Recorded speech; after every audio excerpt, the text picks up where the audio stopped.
My name is Dr. Mavish Saeed, and I have 20 years of experience in human resource development and training. Qualification के वाले से बात हुई थी, PhD मैंने किया पॉजिटिव साइकोलॉजी में, और इससे पहले एमफिल एमएससी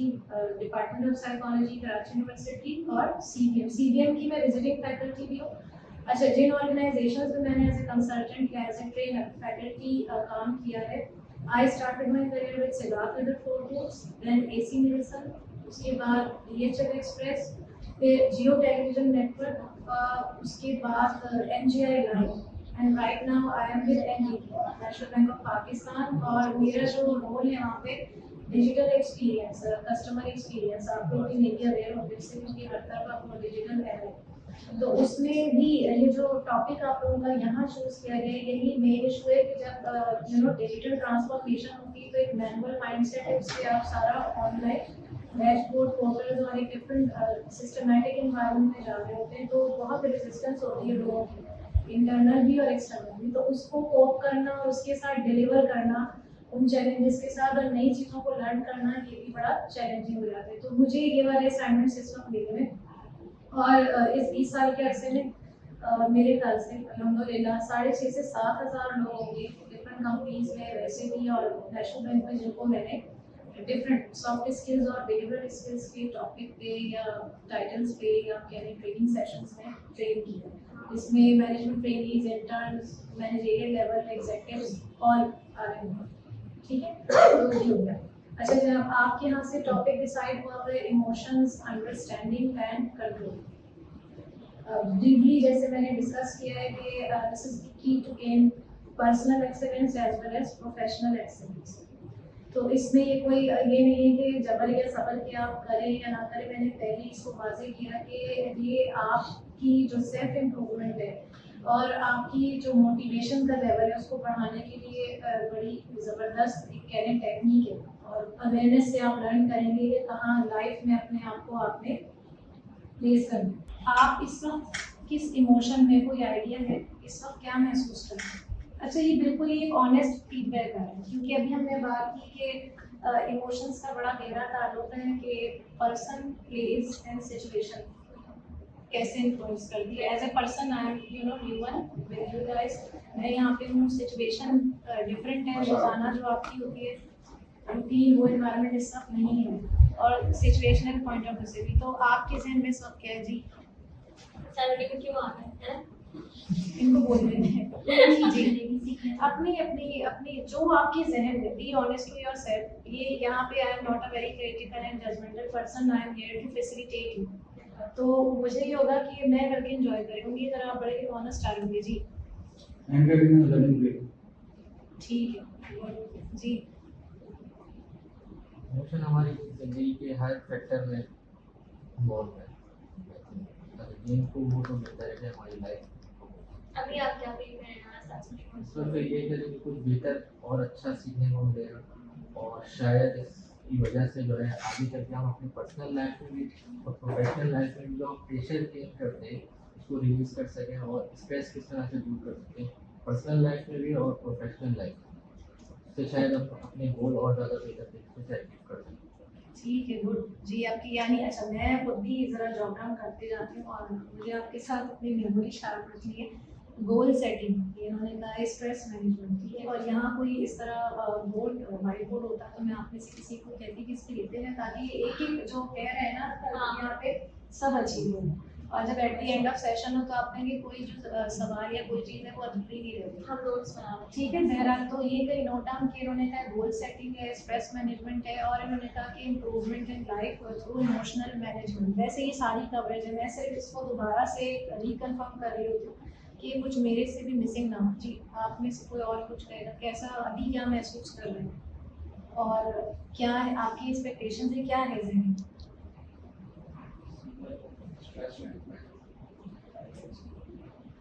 हो सकता है बाकी सवालों का जवाब यहाँ से मिल जाए। ये अच्छा है, क्यूरियोसिटी होनी चाहिए और query। सीखने को मिलता है। इसलिए मैं पहले कह चुकी हूँ कि इंकरेज करना है आपको मुझे कि आप एक दूसरे को करें कि पूछे क्यों आ रहा है जहन में, ये जो चीजें सारी आपके साथ है, हम ना आपको जरूरी प्रेजेंटेशन शेयर कर देंगे, बिल्कुल आप चाहे बिल्कुल पूरी अपनी बिल्कुल। ऑर्गेनाइजेशन में ये एक दूसरे के साथ आप शेयर कर सकते हैं इमोशंस। और ये रिकॉर्डेड सेशन भी they can revisit it again। जी अच्छा, इसका जो इसलिए मैं यूजुअली, क्योंकि ये डिफरेंट टॉपिक है और बड़ा थोड़ा सेंसिटिव भी है, you can relate in you know in your own situation, तो इस तरह से पर्सन टू पर्सन ये वेरिएशंस होते हैं,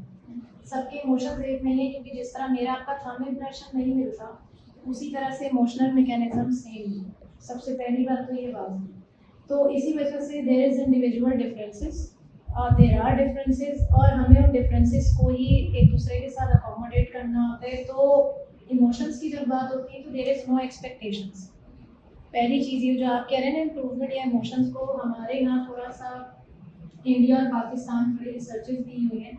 कि we are not just human beings, we are emotional beings, कि हम लोग ज़रा ज़्यादा रिएक्टिव लोग हैं, जल्दी जज्बाती हो जाते हैं, आउट ऑफ कंट्रोल हो जाते हैं, या जितनी सिचुएशन के हिसाब से अप्रोप्रिएट इमोशंस हमें इंटरप्रेट करने या डेमोन्स्ट्रेट करने, हम उस रिक्वायर्ड अमाउंट से जो है वो ज़रा बाहर निकल जाते हैं जितनी की ज़रूरत है। बिल्कुल। अब होता है फिर वो उसी सर्कल में हम घूमते रहते हैं, क्योंकि ऑनेस्टली स्पीकिंग दुनिया नंबर्स की है, ठीक है, आपका इनपुट और आउटपुट का रेशो मैच नहीं कर रहा, यानी आप जिस इमोशन को जिस इंसान के साथ या जिस चीज़ के साथ जितना खर्चा कर रहे हैं, इमोशनल इन्वेस्टमेंट, ठीक है, मैं सारी वर्डिंग भी यूज़ कर रही हूँगी जो आपको इस पैराडाइम को समझने में आसान है। एक होती है फाइनेंशियल इन्वेस्टमेंट, या जो भी आपने इमोशनल इन्वेस्टमेंट कर दिए बगैर सोचे समझे, बगैर प्लान आउट किए, अब वो चाहे वो कोई पर्सन है, वो प्लेस है या ऑब्जेक्ट है, वो आपको उसके बदले में वो इन रिटर्न को आउटपुट या आउटकम्स नहीं दे रही, तो इमोशनल फ्रस्ट्रेशन होगी,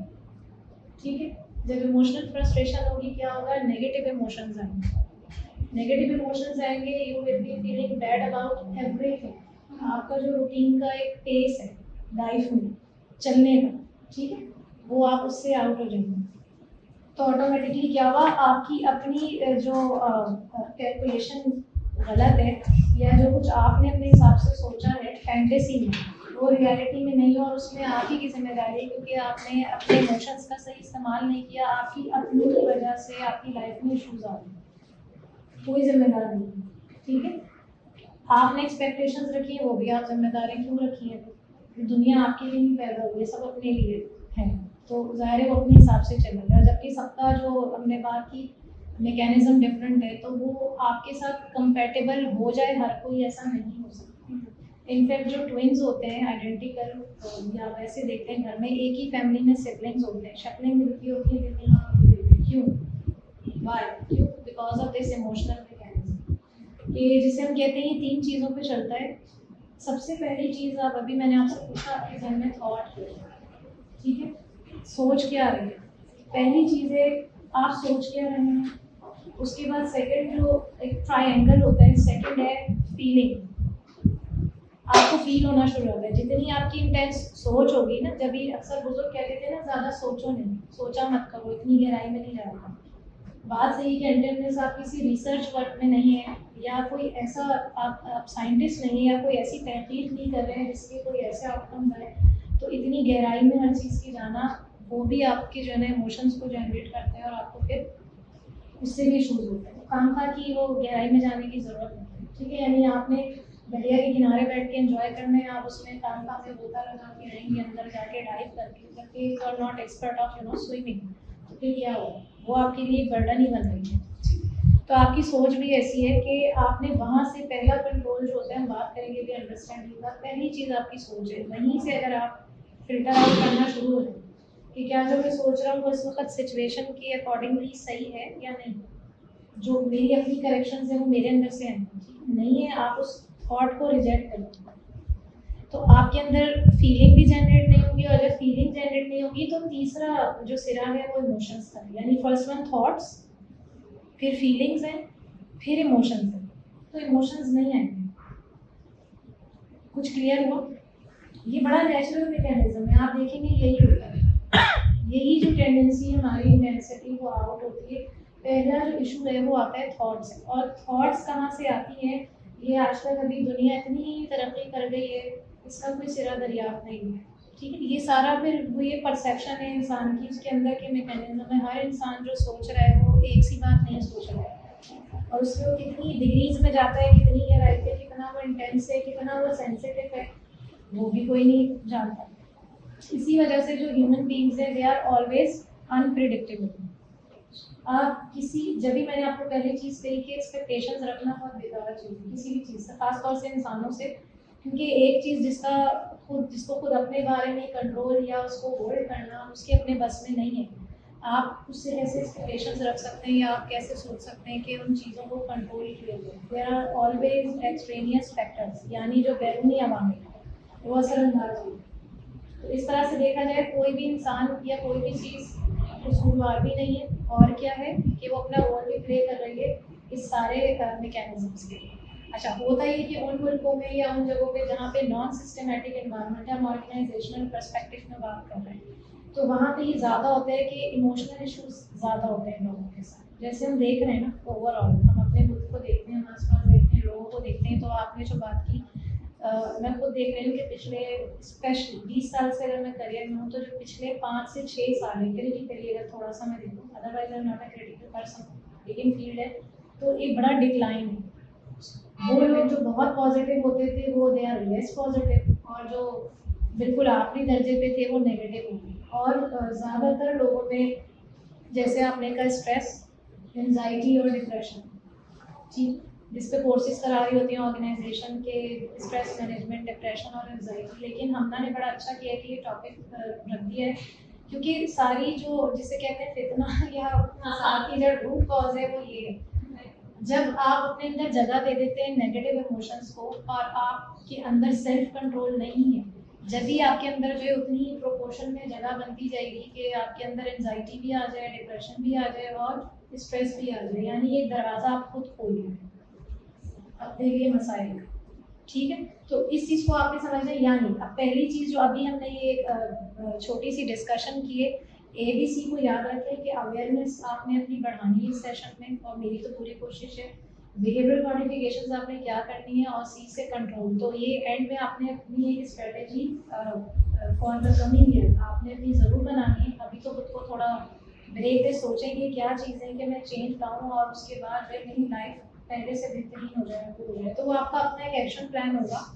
जिस पे आप अमल कर रहे होंगे, और उसको अपने सामने रखें, उसको बनाएं और अपने सेल फोन में उसको रखें, उसकी फ़ोटो लेके, और मॉर्निंग में जब कभी आप रास्ते में आते एक नज़र देखें, ताकि आपका कंट्रोल ये हो। और एक्सपर्टीज रहेंगी जिसमें पहली चीज़ कि कम्युनिकेट कैसे कर रहे हैं कोई इंसान, ठीक है। और इसी तरह सेकेंड, आपकी इंटरपर्सनल स्किल्स। अच्छा, इंटरपर्सनल स्किल्स क्या होती हैं, किसी को आइडिया है क्या है, हम इस पे बात करें? जी जी, जो आपके साथ पहले सेशन इसी पे हो रहा है, कोई बात नहीं। अच्छा, ये चीज़ है, बिल्कुल you don't need to be shy with me. मैंने जैसे कहा कि ये ऐसे समझें आपकी फैमिली, आप यहाँ बैठे, कॉन्सेप्ट्स की जो बेसिक क्लैरिटी है वो होगी, या जिस तरह से हम आगे बढ़ते जा रहे हैं आप देखेंगे आप अपने इस फ्लो को खुद एंजॉय कर रहे हैं। मतलब मेरा कोई इसमें वो नहीं है रोल, मुझे सिर्फ आपको जो है थोड़ा सा उससे रिलेट करना, ये सब हमारे अंदर होती हैं चीज़ें, लेकिन हमें इस तरह मौका नहीं मिलता है कभी, तो हम उन चीज़ों को एक्सप्रेस नहीं करते। जी, इंटरपर्सनल स्किल्स बड़ी मेन चीज़ जो आपके जहन में हो। हमारे अपने अंदर क्या स्किल्स हैं, हम किन चीज़ों को वैल्यू करते हैं, किन चीज़ों को वैल्यू नहीं करते, किसको लाइक करते हैं, किसको डिसलाइक करते हैं, ये सारी चीज़ें जी इसमें जी इन्वॉल्व जी, होती हैं। खुद में क्या स्किल्स है इसकी कोई इन्फॉर्मेशन है या नहीं? ठीक है, चलिए और मज़ीद ये एक्सप्लोरेटरी सेशन है, इसका तरीक़ाकार यही मेथोडोलॉजी मैंने आपको शुरू में इसलिए बड़ा क्लियर किया ताकि सब जो है वो इस हवाले से क्लियर होते जाएंगे कॉन्सेप्ट टू कॉन्सेप्ट। जी, relationships and communications between people. ठीक है। अच्छा, चलिए मैं इसको थोड़ा सा और आपके लिए डिफाइन कर देती हूँ कि इंटरपर्सनल स्किल्स की जब हम बात करते हैं, एक्चुअली इसमें क्या है कि how you influence another person, और कितने आप फ्रेंडली इंसान हैं, आप कितनी जल्दी पॉजिटिव रिलेशन बिल्डअप करते हैं, ठीक है। और कोई भी इंसान जब आपसे मिलता है, अच्छा पर्सन टू पर्सन है, आप ग्रुप को भी कर सकते हैं, लेकिन हम यहाँ बात करें इंडिविजुअल इंटरेक्शन की। अभी मैं जैसे बैठी हूँ, आप सपोज जैसे अब हमारी किट में 1-to-1 काउंसलिंग भी करते हैं, ग्रुप काउंसलिंग भी, और क्राउड भी होता है। ऐसा भी होता है कि 300, 400, 500 लोग भी मौजूद होंगे एक ऑडिटोरियम में और मुझे कहा जाएगा कि इसी मौजूद पे बात करते हैं। ठीक है, होता ये कि जिस भी इंसान से आप इंटरेक्ट कर रहे हैं, चाहे वो 1 है, वो 2 है, वो 10 है, 50 है, 100 है, आपसे बात करके मिलके वो अच्छा फील करें, अच्छा महसूस करें और फ्रेंडली हो जाए आपके साथ, और उन्हें अपने दिल की बात या जो उनके दिमाग में कहने में कोई आरा महसूस ना हो, कोई परेशानी हो। तो it's about your influence to another person, कि आप जब किसी इंसान के साथ में बातचीत कर रहे हैं तो जो आपका बिहेवियर है, आपकी बोलने की जो तरीक़ाकार है, कम्युनिकेशन है, ओवरऑल आप एज ए पर्सन उसको कितना इन्फ्लुएंस कर रहे हैं। और रिलेशनशिप बिल्डिंग इससे बड़ी आसान होती है, इससे नेटवर्किंग ज़्यादा होती है उन लोगों की, आप देखें। अच्छा, इसके साथ साथ जो बिजनेस डेवलपमेंट के पॉइंट ऑफ व्यू से आप देखें, बहुत बिजनेस लेकर आते हैं लोग। जो सेल्स के प्रोफेशनल होते हैं उनमें तो ये लाजिम स्किल्स है, वरना इसके बगैर काम नहीं होता। अगर आप किसी सेल्समैन को या मैनेजर को या इवन किसी पोजीशन पे मार्केटिंग की भी फील्ड में स्पेशली, उनकी बहुत हायर लेवल होता है इंटरपर्सनल स्किल्स का। क्यों? अगर ऐसा नहीं है तो डेफिनेटली लोगों के साथ अगर इंटरेक्ट करना नहीं आता, चाहे आपका जीपीए कितना ही है, आपने शायद हार्वर्ड से पढ़ा हो या आईबी से पढ़ा हो या मेरी तरह पीएचडी किया हुआ, लेकिन उसका कोई फ़ायदा नहीं है अनटिल के आप नहीं जानते कि लोगों के साथ कनेक्ट कैसे करना है और उनके दिल में जगह कैसे बनानी है, उनके दिमागों को कैसे सेटिस्फाई करना है। ये सब इस तरह से होता है सिर्फ आपकी एक इस स्किल के थ्रू, इंटरपर्सनल स्किल्स के, कि you know how to interact with human beings in a more effective manner. ठीक है, और किस तरह से हम उनको बड़े फ्रेंडली वे में उन पर अपना असर डाल सकते हैं। It's about your impression, your influence to another person. तो इसको आप ज़रा जहन में रखें और इसको इन्हांस करने की कोशिश करें। इसमें सब कुछ शामिल है। इसमें आप सर से पैर तक दिखते कैसे, सर के बालों से लेके पैर के शूज़ जो आपने पहने हुए, इसमें आपकी पर्सनैलिटी भी शामिल है डेफिनेटली, कि जितने आप ऑर्गेनाइज लग रहे होंगे, नीट एंड क्लीन लग रहे होंगे और जितना आप ग्रूम्ड होंगे, उतना ज़्यादा लोग आपसे इम्प्रेस होते हैं। यानी कहते हैं ना, first impression is the last impression. तो ये नहीं कि आपने कोई बहुत महंगी चीज़ें कैरी की हैं, लेकिन आपका जो फर्स्ट इंप्रेशन है वो ज़रूर इंसानों को आपकी तरफ माइल करता है। दूसरी चीज़ आपकी ज़बान है, आपकी कम्युनिकेशन का लेवल क्या, आप में कितना ज़्यादा वो आपका माइंड और थॉट्स आपकी ऑर्गेनाइज्ड हैं। लोगों के साथ आप बात करते हैं, थोड़ा बोलें, ज़्यादा बोलें, बड़ा सिंपल, क्लियर। ठीक है, तो ये बेसिक चीज़ है। और उसके अलावा आपके अंदर एक जेन्युइनली लोगों के लिए पॉजिटिविटी होनी चाहिए कि मैं जिस भी इंसान से बात कर रहा हूँ या इसके साथ बैठा हूँ, at the end of the conversation या इस सेशन की बात करें, कहीं भी जब लोग मेरे आसपास से उठ के जाएं या उनको आप कहते हैं ना से गुड बाय, तो वो आपके लिए एक अच्छी फीलिंग्स लेके जाए, अच्छा महसूस करें। आपका कहीं भी नाम आए, कहीं जिक्र आए, तो वो आपके लिए पॉजिटिव रिगार्ड है। ठीक है, तो ये जो है इंग्रेडिएंट एक आपको साथ साथ इससे ये भी आइडिया हो गया कि इमोशंस को मैनेज करने का, इमोशनल मैनेजमेंट का जो बात होती है, ऑब्वियसली मेन पर्पस ये भी होता है कि आपकी कई सारी जो इससे इंटर रिलेटेड स्किल्स है वो भी इन्हांस हो जाती है। It's not about just managing और अंडरस्टैंडिंग इमोशंस। एक चीज़ से जुड़ी हुई बहुत सारी चीज़ें जिनको आप जो है वो इन्हांस करते हैं, तो वो क्या होता है, उससे आपका सेल्फ कॉन्फिडेंस भी बढ़ता है, उससे आपकी लीडरशिप भी बढ़ेगी, सब कुछ उससे जो है वो आपका इम्प्रूव हो रहा है। ठीक है, अच्छा, अब यहाँ तक कोई क्वेश्चन था कि आप फॉर्मल आगे बढ़ेंगे? जी जी, कोई चीज़ जो आपके जहन में, प्लीज कोई बात जो आप पूछना चाहें। थॉट्स को किस तरह से कंट्रोल कर सकते हैं? थॉट्स को जैसे देखें ना, बड़ा अच्छा है। मैं रियली, मुझे तो मज़ा आता है जब प्रोफेशनल होते हैं। ये सारी चीज़ें तो आपके साथ हैं, ये फॉर्मेलिटीज इसलिए ताकि हम एक ऑर्गेनाइज में, आप जो आप लोग ऑब्जेक्टिव्स बता रहे थे मेरे माइंड में, लेकिन मैंने यहाँ मेंशन भी किया हुआ है कि तो इमोशंस को, इसकी जो कंपोनेंट्स हैं उसको हम आइडेंटिफाई करें। ठीक है, वो हम करते जा रहे हैं अभी साथ साथ, फ्लो में आपको समझ आ रहा है थोड़ा सा। फिर उसके साथ साथ आपकी अंडरस्टैंडिंग होनी चाहिए कि पर्पस क्या है, मतलब अल्लाह ताला ने हमें इमोशंस क्यों रखे हैं। और आपको पता है सिर्फ इसी एक चीज़ की वजह से, अगर आप थोड़ा सा सोचेंगे कि हम अशरफुल मखलूक़ात भी इसी की वजह से, there are shades and colours of emotions. किसी और क्रिएशन या जो क्रिएचर्स हैं उनमें ये चीज़ मौजूद नहीं है। मतलब चाहे वो बर्ड्स हैं, चाहे वो एनिमल्स हैं, इंसेक्ट्स हैं, एंजल्स कह लें, या और जितनी भी मखलूक़ात हैं, उनके अंदर इमोशंस नहीं रखे कुदरत ने। हम इंसान एज ए ह्यूमन बीइंग, हमारे पास, हम कहते हैं ना फाइनेस्ट क्रिएचर ऑफ गॉड, हमारे अंदर क्यों, और यही आजमाइश भी इसीलिए, यानी हेल और हेवन भी है ये। और अगर आप देखें पूरी जो है वो हुज़ूर सल्लल्लाहु अलैहि वसल्लम की जो अस्माए हुस्ना है, आप पूरी सारी आप उसको स्टडी करेंगे, उसमें बेसिक चीज़ निकल के आएगी कि एक जो इस्तिकामत है सब्र, और उसके साथ साथ खुश रहना और शुक्रगुजार होना, ये क्या है, ये एक इमोशन है। देखें, पहला इमोशन, अभी हम यहाँ बात करें इमोशंस को आइडेंटिफाई करें, तो दुनिया में कुछ ऐसे इमोशंस हैं कि जो यूनिवर्सल है, यानी हमने भी बात की इंसान अशरफुल मखलूक़ात है, क्योंकि शेड्स ऑफ इमोशंस हैं जो हम एक्सपीरियंस करते हैं with their different degrees, minimum से मैक्सिमम आप कह रहे हैं, या टॉप से बॉटम। आप देखते होंगे आपके अपने कोलीग्स जो बैठे हैं, मैं आप लोगों को इतना नहीं जानती, कुछ लोग ऐसे हैं जो बहुत छोटी सी बात है खुशी की, उस पर ज़्यादा खुश होंगे, उसको सेलिब्रेट भी करेंगे, कहेंगे चलो बाहर चलते हैं, कोई मूवी देखते हैं, खाना खाते हैं, कहीं बाहर आज तो ज़बरदस्त दिन है। कुछ ऐसे होंगे कहेंगे बस जस्ट ठीक है, हो गया, मुस्कुरा लिए, थोड़ा हंस लिए, काफ़ी है। कुछ कहेंगे नहीं भाई आज तो ये होना चाहिए, वो होना चाहिए, चलो आज कुछ शॉपिंग करते हुए घर जाना, ठीक है। कुछ होंगे बिल्कुल संजीदा, वही सोचोगे हाँ हो गया, खैर कोई इतनी बड़ी बात नहीं है, अभी तो ये भी बाकी है, ये नहीं है लाइफ में, ये भी होना चाहिए, वो होना चाहिए, ये नहीं, वो उसको बिलो एवरेज लेके गुजर जाएंगे, दिन गुजर गया, रात गई, बात गई। तो ये इससे क्या साबित हो रहा है कि ये आपकी अपनी चॉइसेस हैं, how you choose things and how you choose happiness. अच्छा, इमोशंस जो होते हैं ना, ये टेम्पररी स्टेट ऑफ माइंड होते हैं, ये परमानेंट नहीं होते। ये आपकी अपनी एफर्ट होती है कि इसको आप इसमें परमानेंट रहना चाहें, यानी आप ऐसे किराएदार रहना चाहें या आप घर खरीद लें, ठीक है। जैसे खुशी है, पूरी दुनिया में यूनिवर्सल इमोशन है, और हर इमोशन के साथ उसका ऑपोजिट इमोशन भी है, ठीक है। जैसे खुशी है, फिर उसके साथ गम है, ठीक है। इसी तरह से जैसे अगर आप कहते हैं स्ट्रेस है, तो उसके साथ जॉय भी है, कि आप टेंशन में, स्ट्रेस में, फिर उसके साथ कोई दूसरा इमोशन। तो बात ये होती है सिंपली कि हर इमोशन की दूसरी एक्सटेंट भी है, यानी there is a dark side of emotions which is negative, और दूसरी तरफ वो बड़े पॉजिटिव इमोशंस हैं। अच्छा, इसीलिए खुश रहना जो है ना वो सरिश्त है, यानी अगर मैंने ये सोचा है कि नहीं दुनिया में कुछ भी हो रहा हो, मुझे बहाने ढूंढने हैं खुश रहने के, और मैंने खुश इसलिए रहना है कि जो खुश रहने वाले लोग होते हैं, ये भी रिसर्च से साबित है दुनिया में कि जो दुनिया में कशिश का कानून है, लॉ ऑफ अट्रैक्शन, वो उनके साथ ज़्यादा वर्क करता है, और जो चीज़ें आप बड़ी बड़ी मेहनत से अचीव नहीं कर पाते, वो सिर्फ आपके पॉजिटिव और खुश रहने से, यानी मस्बत खुश रहने से, happy and positive state of mind, वो चीज़ें आपके नज़दीक आ जाती हैं, और समटाइम्स प्लेट में रख के मिल जाती हैं, आपको कम एफर्ट करनी पड़ती है। आपकी पॉजिटिविटी की वजह से क्या होता है, आपकी क्लैरिटी ज़्यादा होती है, डायरेक्शन ज़्यादा होती है, और लोग आपके साथ ज़्यादा कोऑपरेट करते हैं,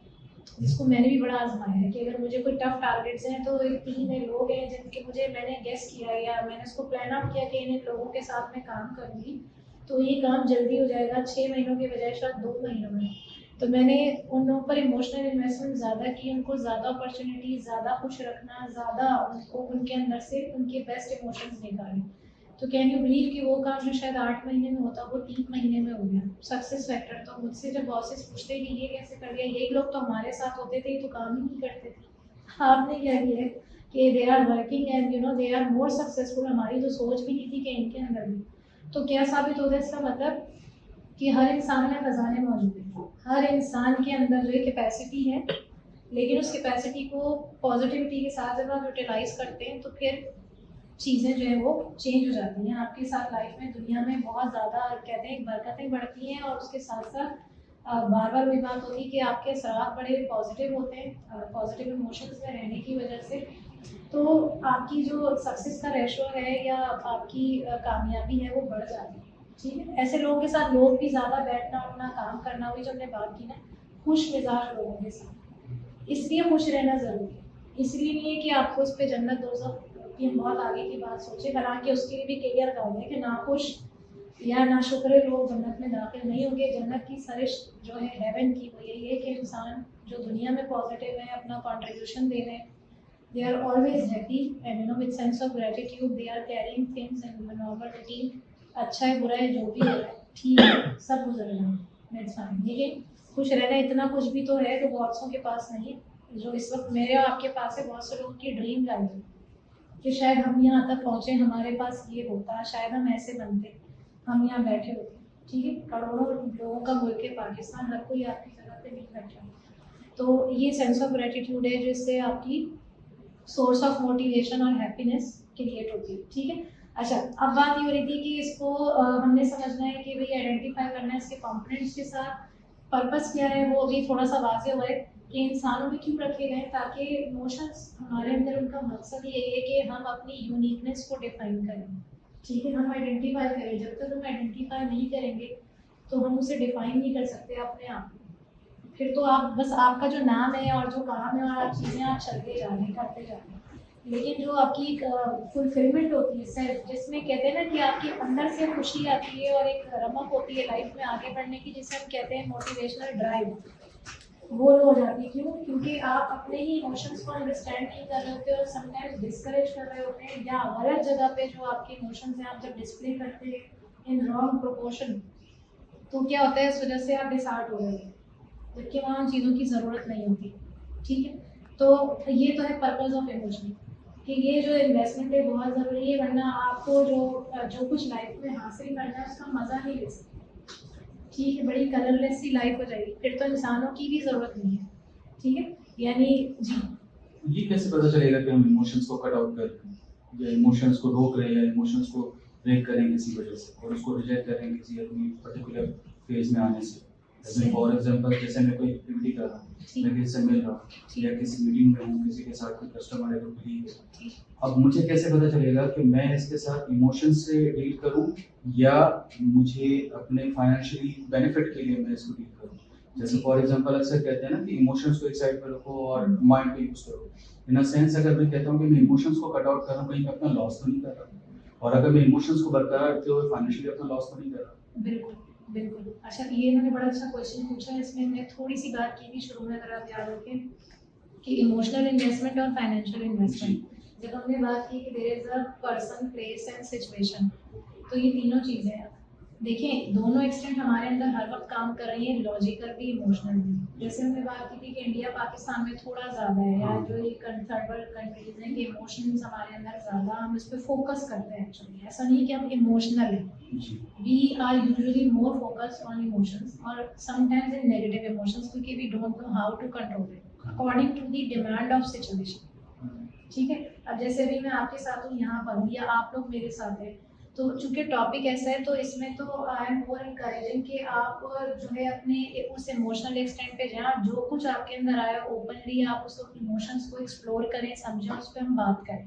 लेकिन अगर इसके बजाय अभी कोई फाइनेंशियल मीटिंग हो रही है और आपसे पूछे जाए कि अब तक साल का ये लास्ट क्वार्टर चल रहा है, आपने क्या अचीव किया और आपके KPIs ये हैं, ठीक है, सामने वो चल रहा है स्क्रीन पे, डेफिनेटली तो फिर तो नंबर्स आ जाएंगे बीच में, और इमोशंस को साइड पे रख के आप ये कहेंगे कि भाई मैं जल्दी से ये देखूँ कि मेरी अचीवमेंट्स क्या है। जब अचीवमेंट्स की बात आएगी तो जाहिर है उसमें सेंस ऑफ अचीवमेंट तो आप बाद में एंजॉय करेंगे उस इमोशन को भी, लेकिन for the time being meeting room में आप बैठे हुए तो you will be more logical in numbers के आपकी अचीवमेंट इन डिग्रीज या परसेंटेज कितनी रही है, क्या हुआ है, प्रोजेक्ट्स कितने हुए, नहीं हुए, तो वो बात आ जाएगी नंबर्स पे। तो फिर उस वक्त डेफिनेटली ऐसा नहीं कि आप अपने इमोशंस को कट ऑफ करेंगे, लेकिन थोड़ा ही होता है कि आप उसको उस टाइम रिजेक्ट कर रहे होते हैं या कंट्रोल कर रहे होते हैं, क्योंकि this is not the right time. उस वक्त आप एक लॉजिकल पर्सपेक्टिव में, माहौल भी ऐसे ही बना हुआ होगा। हाँ, लेकिन अगर कुछ लोग ऐसे होते हैं जिनको इमोशंस में रहना पसंद होता है, जो डीप होते हैं या बहुत ज़्यादा सेंसिटिव होते हैं, तो जब ज़्यादा सेंसिटिव है, ज़्यादा डीप है, तो वो उस वक्त भी इमोशनल होते होंगे। आप देखेंगे वो वैसे नहीं बता पा रहे होंगे, लेकिन वो गिनवा रहे होंगे, मैंने तो फला ये किया था, मैंने उस वक्त ये काम किया था, सर वो यहाँ मेंशन नहीं है, लेकिन मैंने तो ये भी किया था आउट ऑफ द वे जाके, मुँह से मुझे निकलता है, मैंने ये भी तो किया था, किसी को याद नहीं। ठीक है, KPIs तो अपनी जगह, मगर वो जो सारी चीज़ें थी वो कहाँ में, सर आप तो जानते हैं। अब उस वक्त जब सारी बात नंबर्स की हो रही हो, कहेंगे बाद में खुद ही कहेंगे मैंने तुमसे थोड़ी कहा था, तुमने आउट ऑफ पे जाके क्यों किया ये सब, तुम्हारे जो JD और KPIs हैं वो ये थे, इस पे तो आपने इतना काम किया नहीं, दूसरी तरफ आपने आउट ऑफ द वे जाके इतना कुछ कर लिया, तो मुझे तो इस पे अप्रेजल करना है ना। तो आपने उसको इमोशनली कितना वो कैसे सेटिस्फाई किया, तो आपका टास्क ही नहीं था, बिकॉज यू आर इमोशनल, तो आपने ये चीज़ें कर दी क्योंकि इससे आपको सेटिस्फेक्शन हो रही है, कंपनी का तो कोई फायदा नहीं, ठीक है। अच्छा, इसी वजह से इन्होंने बड़ा इंटरेस्टिंग क्वेश्चन पूछा है, आपका जो इमोशनल पैराडाइम या मैकेनिज्म है उसी की बेसिस पे करियर चूज करना चाहिए, ठीक है। जैसे अगर मैंने अपनी असेसमेंट की थी जब मैं साइकोलॉजी डिपार्टमेंट में स्टूडेंट थी, तो मुझे लगा कि नहीं, मैं बहुत ज़्यादा, ठीक है, एक टाइमिंग तक मेरी एनालिटिकल स्किल्स बहुत अच्छी है, लॉजिकल स्किल्स बहुत अच्छी है, लेकिन मुझे इमोशनल लेवल पे ह्यूमन बींग्स के साथ ज़्यादा मज़ा आता है और मुझे बिहेवियरल पर्सपेक्टिव में काम करना है। तो जब आपको मैं अभी अपना इंट्रोडक्शन दे रही थी, तो जितनी भी शायद 7-8 कंपनीज हैं, ऑर्गेनाइजेशन हैं जिनमें मैंने काम किया है, आप नोटिस करेंगे वो सारी कस्टमर सर्विस इंडस्ट्री है। क्यों चूज़ किया मैंने? क्योंकि उसमें ज़्यादा इंटरेक्शन लोगों के साथ है और आप लोगों को इम्प्रूव कर रहे होते हैं उनके बिहेवियर पे, उनके इमोशंस पे और इन्हीं चीज़ों पे। तो मेरी कोर एक्सपर्टीज है, तो मैंने इसलिए वो उस साइड को चूज़ ही नहीं किया। हालांकि जब बहुत से लोगों ने मुझे कहा कि आप जो MBA करने आए थे से आपकी स्ट्रेटेजिक स्किल्स बहुत अच्छी हैं, आप PhD हल्के से ना करें, इसको करके आप ज़्यादा कमाएंगे, फाइनेंशियल इम्पैक्ट जो इसका बहुत ज़बरदस्त होगा। आप क्या करने जाएंगे? ठीक है, मैं IB भी गई, वहाँ से मैंने कोर्स कर लिया,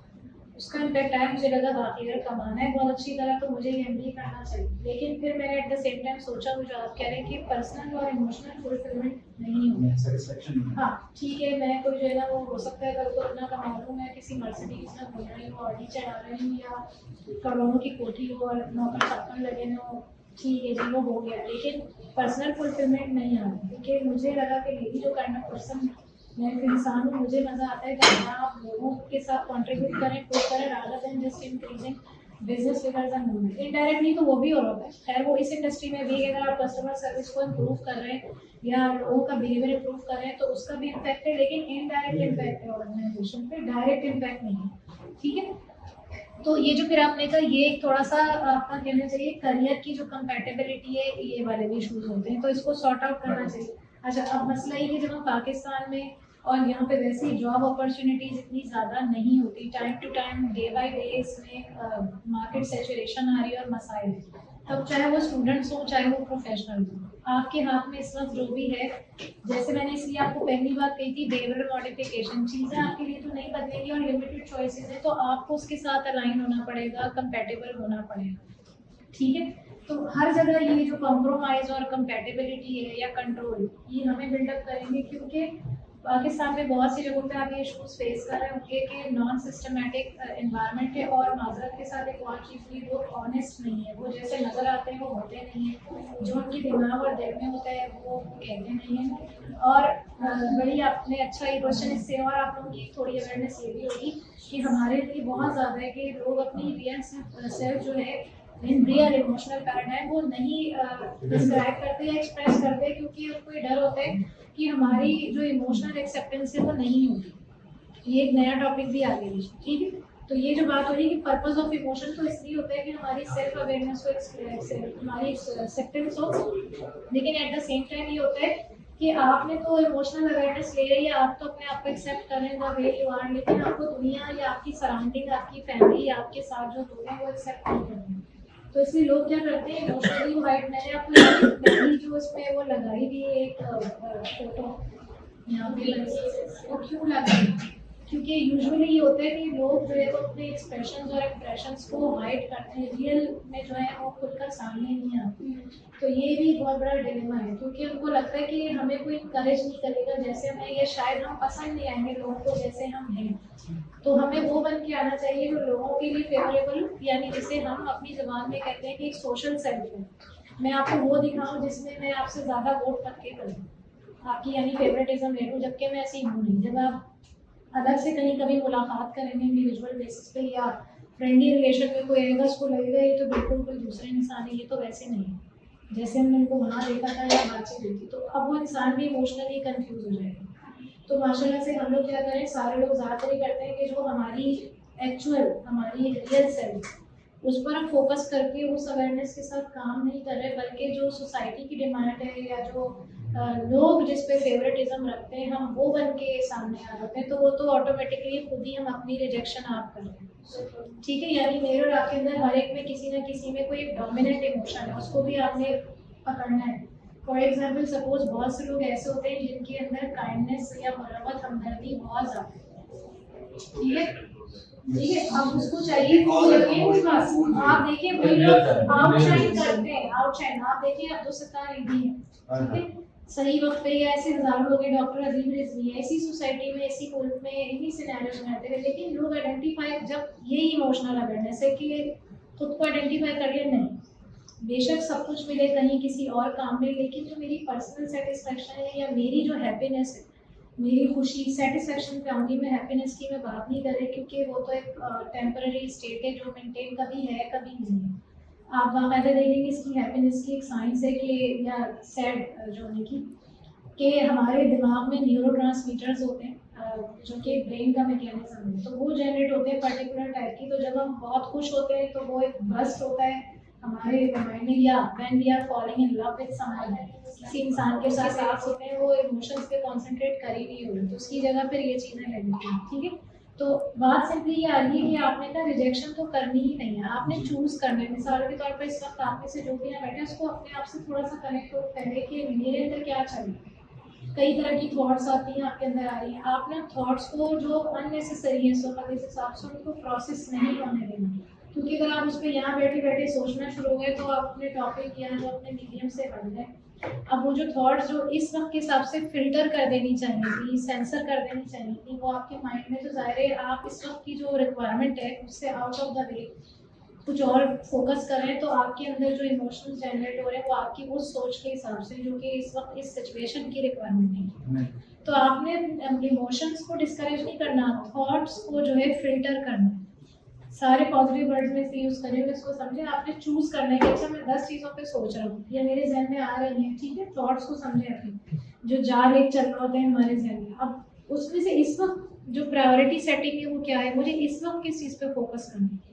जब आप उसी पे फोकस करेंगे तो ऑटोमेटिकली आपकी फीलिंग्स और आपकी इमोशंस स्मूथ हो जाएंगे, क्योंकि आप खुद को गाइड करते जा रहे हैं, यू आर गाइडिंग योरसेल्फ। आप इमोशनली अपने आप को मैनेज कर रहे हैं, यही तो मैनेजमेंट है कि पहले आप अवेयर हो रहे हैं। अच्छा, एक चीज़ और बड़ी इंटरेस्टिंग है कि हाँ सही किया आपने, ठीक है, होता ये कि जैसे इसमें यहाँ मेंशन है, एक बेसिक डेफिनेशन है कि इमोशंस हैं क्या। तो सिंपली क्या है कि ये स्टिमुलाई है, एक आपका रिएक्शन है टुवर्ड सर्टेन थिंग, रद्द अमल। सिंपली ये तो एक बेसिक डेफिनेशन लिखिए, बिल्कुल ऐसे ही कि जाहिर है आप एक कंकर उठाते हैं, आप कहीं बैठे हुए हैं किसी लेक के किनारे या दरिया के किनारे और उसमें आप फेंकते हैं, तो आपने ये एक्ट किया है, उसका रिएक्शन क्या होता है, जाहिर है सर्कल बनना शुरू हो जाता है। जस्ट ये बिल्कुल ऐसी है कि आप भी सुकून से बैठे हुए होते हैं, आप बिल्कुल खाली फर्ज करें, अभी मैं इस कमरे की लाइट ऑफ कर दूँ, ये स्क्रीन ऑफ कर दूँ और यहाँ अंधेरा हो, हम एक दूसरे को नज़र भी नहीं आ रहे हो, ठीक है, और एक में बड़ा ज़बरदस्त सा यहाँ पे म्यूज़िक हीलिंग जो म्यूज़िक होती है, तो अब क्या होगा, आपका जहन ब्लैंक हो गया, आपके जहन में कुछ है ही नहीं, आपको तो बड़ी मज़े की फीलिंग्स आ रही होगी, शक्लें भी नहीं दिख रही, यानी इतना हम डार्क रूम की लाइट ऑफ करने हर चीज़ कि कोई, तो अब आपका सारा फोकस किस पे होगा, इसको कहते हैं माइंडफुलनेस। जो आपने पूछी थी ना स्ट्रेटेजी उस वक्त रेमेडी की, हम क्या कर सकते हैं कि जिसकी वजह से हम दोबारा अपने आप से कनेक्ट करें। ठीक है, जब मुझे ज़्यादा लगता है कि मेरे माइंड में बहुत कुछ भर गया और ज़रूरत है फ़ौरन, चाहे मैं ऑफिस में किसी जगह में फ़ौरन किसी डार्क साइड जाके या रूम जाके आंखें बंद करके मेडिटेट करती हूँ 5 to 10 minutes, then I come back to my work with more energy and passion. क्या होता है कि आपने बल्कि आप कभी तो नेक्स्ट, अब जब आप सेशन करवाएं कभी किसी से भी या कहीं भी, तो इनके लिए mindfulness which is very effective. तो और आईटी वालों के लिए तो बहुत ही, मैंने इस फील्ड में, क्योंकि राइट नाउ नहीं, I am working with our vendors, paces एक है ग्रुप ऑफ टेक्नोलॉजी जो हमारी एप्स बना रहे हैं और हम उस पर वर्किंग कर रहे हैं, तो उन सब लोगों में मैं उनको सजेस्ट करती हूँ कि भाई अपने लिए आप टाइम निकालें, बहुत मैकेनिकल हो जाता है, आप थोड़ा सा इस साइड को भी अपनी देखा करें। अच्छा, तो ये भी फील्ड की वजह से भी, जैसे भी हमने बात की, तो जब ऐसे होता है आप जाएँ अकेले एक तरफ किसी जगह अपने ऑफिस में बैठे, आंखें बंद करें, कान में ईयरफोन लगाएं, जैसे मैंने कहा हीलिंग जो है वो इस तरह की ट्यून्स पे मौजूद है, यूट्यूब पे आप लगाएं, और प्लेजेंट चीज़ें अपने जो आपकी बेस्ट जो मेमोरी की एक्सपीरियंस है, आप कभी माजी में किसी प्लेस पे थे, किसी जगह पे ही सोचें, बहुत कोई खूबसूरत प्लेस हो जहाँ आप एनर्जेटिक फील करते हो लाइफ में, जब आंखें बंद करें उसके बारे में सोचें, ठीक है, हील करें खुद को। नेचर सबसे बड़ी हीलर है, आपने नेचर को उस वक्त फैमिली फोटोज रहने ना आए या आपके स्पाउस या बच्चे या जो है वो आपका बेस्ट फ्रेंड पर्सन से रिलेट करने को नहीं करिए when you are at work place. आपने क्या करना है, इस तरह का कोई एक्सपीरियंस, आप क्या होगा, आप देखेंगे, आप कनेक्ट करें खुद को, अपनी एनर्जीज अपने आप पे फोकस ही करना है कि मेरे अंदर इस वक्त अगर कोई नेगेटिव इमोशन सब में आते हैं, जैसे इन केस गुस्सा आ गया, ठीक है, किसी ने कोई ऐसी बात करी, इट्स वेरी नॉर्मल। अच्छा, गुस्सा आना कोई इशू नहीं है, लेकिन आउट ऑफ प्रोपोर्शन अगर आप उसको एक्सप्रेस कर रहे हैं, यानी सिर्फ इतना गुस्सा है कि आप किसी को कह दें कि मुझे पसंद नहीं आया, प्लीज़ नहीं करें नेक्स्ट टाइम, और आप उसको थोड़े रिजिड वे में, हार्श वे में कह दें, आपने ही किया कि आपने ये उठाया, उसको उठा के मार दो, ये चाय उठाई अगले के ऊपर फेंक दो, ये गिलास है ये तोड़ दिया, हाँ मुझसे मांगे बिल्कुल। अब छोटी सी बात मतलब ठीक है की अच्छा ये नहीं कि बहुत लोग के हिसाब से छोटी बात है चलो लोग मुख्तलिफ राय देंगे क्योंकि वो अपने अपने इमोशन है कुछ जो कुछ जोश वाले कहेंगे नहीं नहीं बिल्कुल सही किया इसने जो बात की ना बाकी इसके साथ ये करना अच्छा नहीं बल्कि कम किया एक थप्पड़ लगाना चाहिए। आपकी है कि शायद वो जो इंसान ये मशवरा दे रहे हैं ना उसका डोमिनेंट इमोशन ही एंगर है तो उसमें देखो उस टाइप का तो और वो जिसे कहते हैं ना चिल्लावी लगाना ये क्यों किया तुमने कम किया है तुम्हें तो ये करना चाहिए। अच्छा कोई और सुना कहेगा बस आपने सुना आपसे दो चार गालियां की दे दी। अच्छा कोई और होगा वो कहेगा नहीं ये तो फला है इसको तो पूरा घर तक पहुंचा के चाहिए इसने तो बहुत गलत काम किया इसका तो ये करना चाहिए। मतलब आप वो देखें वो इतनी सी चीज से वो शुरू हुई है और वो नेगेटिव क्यों क्योंकि सारे लोग ही तो नेगेटिव इमोशंस में उन्होंने सिचुएशन को उसमें से कोई ऐसे इसको हम ऑर्गेनाइजेशनल पर्सपेक्टिव में कहते हैं कि conflict management skills problem solving skills वो कहाँ गई। मैंने देखा वर्क में भी यही होता है कि लोगों में जज्बात चल रहे हो तो मतलब इतना ये जो है इमोशनल पैरेंट इसलिए आप देखिए वो मांगे फिर अब ये लॉजिकल साइड है कि भैया आप घर में नहीं बैठे हुए या आप मोहल्ले में नहीं और इनफैक्ट अगर वहाँ भी हैं तो लड़ने की जरूरत नहीं है या किसी इंसान पे असर आप हर जगह ये जरूर सोचें कि कोई इंसान जो है वो क्यों कर रहा है इसे when you think about why और how तो वो चीज़ क्लियर हो जाती है कि देखिए हर इंसान मुख्तलिफ है उसका जो रिएक्शन है आपके किसी भी एक्शन पे या चीज़ पे वो उसका एक्शन है। आई थिंक वो होता भी कभी वो अप्रोप्रिएट है कभी नहीं भी जैसे हमने शुरू में कहा कि कोई एक्सपेक्टेशंस नहीं होनी चाहिए everything and every person is unpredictable.